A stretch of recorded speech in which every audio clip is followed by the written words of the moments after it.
Record-setting temperatures all across the Permian Basin. Are we in for a cool down? Your full 7-day forecast coming up. New water restrictions start on Friday, but what can you do if you see someone breaking the law?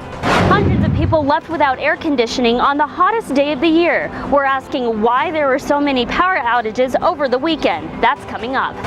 Make other plans if you want to set off fireworks this 4th of July. In fact, going out will do wonders for the economy. 2 Midland shelters have very different plans to deal with stray animals, and budget cuts are finalized what it's going to do to higher education in the basin. Those stories right now on CBS 7 News at 6. Continuing power outages have hundreds of people asking why they can't turn on their air conditioners on the hottest day of the year. Over 1,600 people found themselves forced to sweat out the triple-digit temperatures, some for as long as 5 hours. In fact, some are still experiencing outages. But it wasn't a lack of electricity making the power go out. As CBS 7's Jennifer Samp tells us, it may be a case of too many people flipping the switch at once. It's all new tonight at 6 o'clock. Jennifer?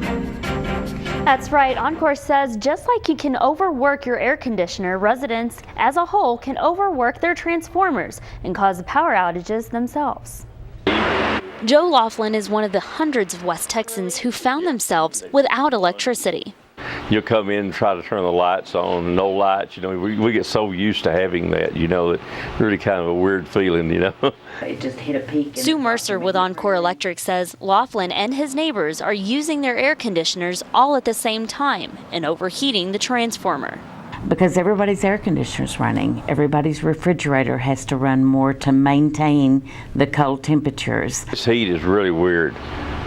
It's been the worst I've ever seen it. My goodness, I've never seen this many days in a row. It's hot in Odessa. With the summer just starting, Encore says they're working on solutions. They will reroute and try to move some of the load off of that feeder while they repair that particular section that's having issues. Mercer says conditions are getting worse, but they'll be working overtime to keep the air going during these record temperatures. You can expect that we're going to do the best we can, keep the power on and to keep it safe. I bet it's going to get hotter. I bet there's going to be more outages.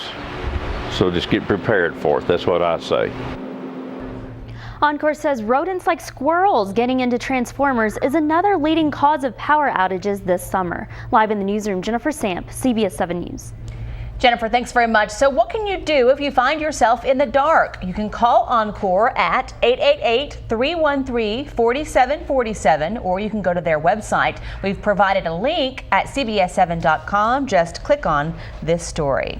Well, we did see the hottest day of the year this weekend, and today, June 27th, actually holds the record for the hottest day ever in the Permian Basin. That was back in 1994. Okay, so let's go right now to meteorologist Juan Acuna. Juan, did we come anywhere close to breaking that record today?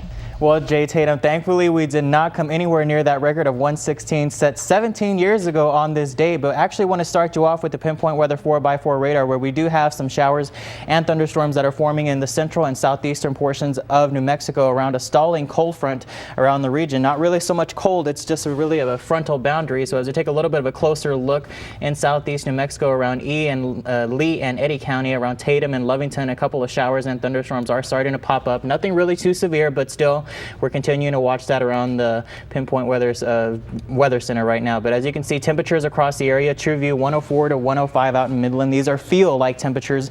Actually at Midland International, we're registering 103. So you can see still ranging from 103 to 107 across the area. Winds from the south anywhere between 10 to 20. And as Jay and Tatum mentioned, today is the anniversary of the hottest temp ever recorded. And we saw mostly sunny and hot, breezy this afternoon. And taking you to the 10 o'clock hour, we'll still look for mostly clear conditions. Hot, 94 degrees, a south wind of 10 to 20 miles an hour. Now coming up a little bit later on in weather, we're going to take a full look at the 7-day forecast and see if any relief is in sight, and I'll be back to tell you all about it.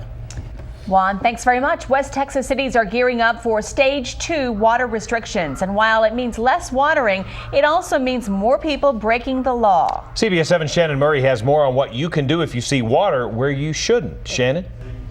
Midland Code Enforcement says they've gotten so many calls from people reporting water violations that now they've designated a hotline just for those callers. So from now on, you can call 685-7410 24 hours a day to let the city know about watering violations that you might notice. Starting Friday, the city will implement mandatory water restrictions, reducing watering times to 2 days a week.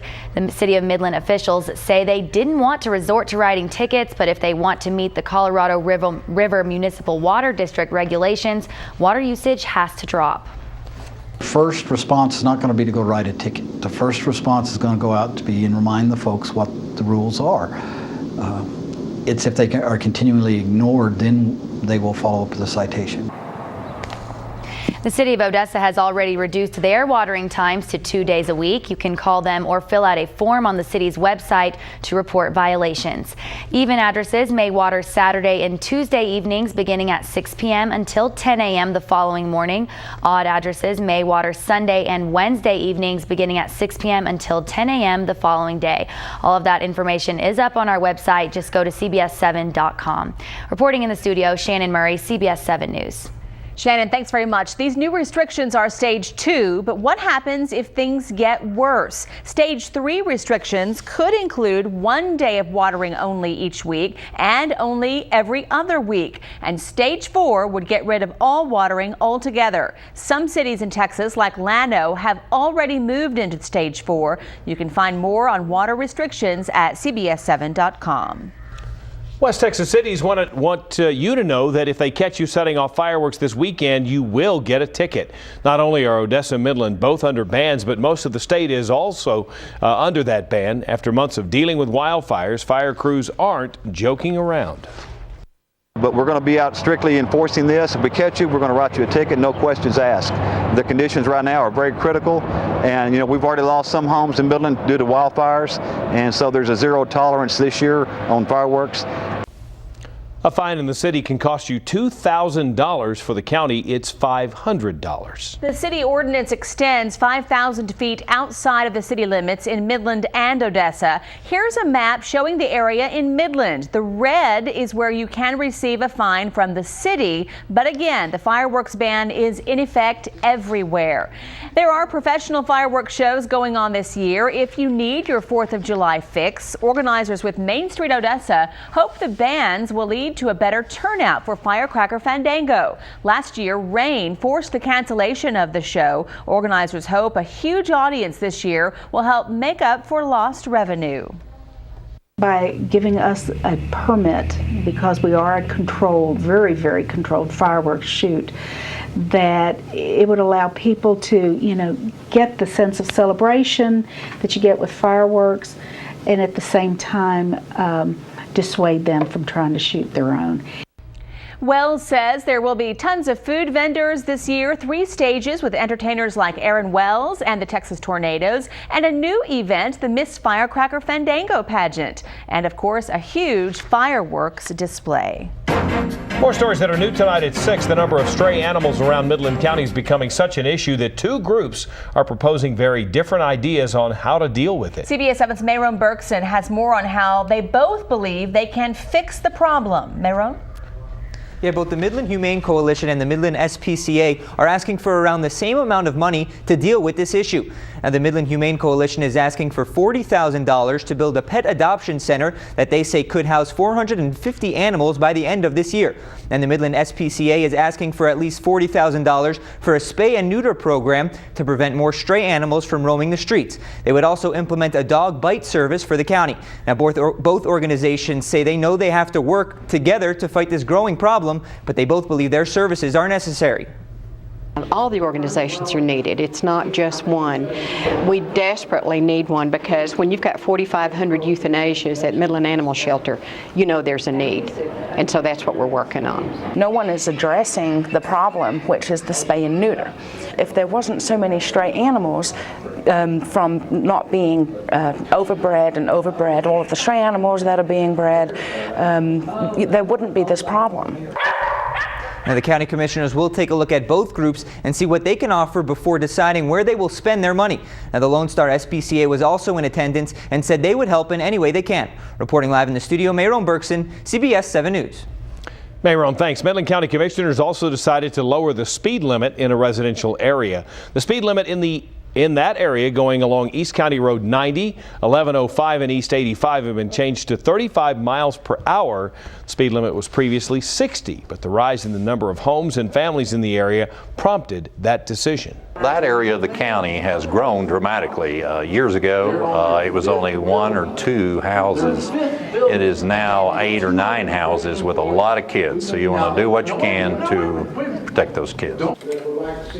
Judge Mike Bradford also added that as population grows around different areas in the county, this issue could pop up again. Coming up, what kind of effect are city water restrictions having on the county? Local leaders are talking about this issue. Plus, it could have detrimental effects on the oil and gas economy. Now, one West Texas county is taking a stand on placing a lizard on the endangered species list. Also, what are the real effects of budget cuts on Permian Basin colleges? One school is laying it out for you to see.